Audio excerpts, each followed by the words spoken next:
এ বাবু, চল না একটু ফুচকা খেয়ে আসি। না মা, আমি ফুচকা খাবো না, যাও তুমি গিয়ে খেয়ে আসো।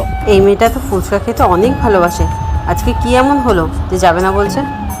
এই বাবু, চ না, অনেকদিন তো সিনেমা দেখতে যাই না, যাবি? না মা, আজকে আমার যেতে ভালো লাগছে না। তোর আজকে কি হয়েছে রে?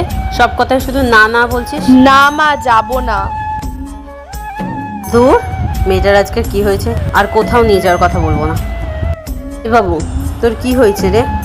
সেই যে স্কুল থেকে আসলি, সেই থেকেই মনটা খারাপ করে বসে আছিস। না মা, কিছু হয়নি। আমাকে বলবি না তো কাকে বলবি বল?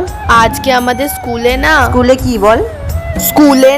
স্যার পড়া ধরেছে, আর আমি ওই পড়াটা পারিনি বলে স্যার বলেছে যে ডায়েরিতে সই করে নিয়ে আসতে গার্জেনদের। পড়া করেনি বলে মন খারাপ? সই করে দেবে মা। আমি সই করে দিচ্ছি, দাঁড়া। বাবা।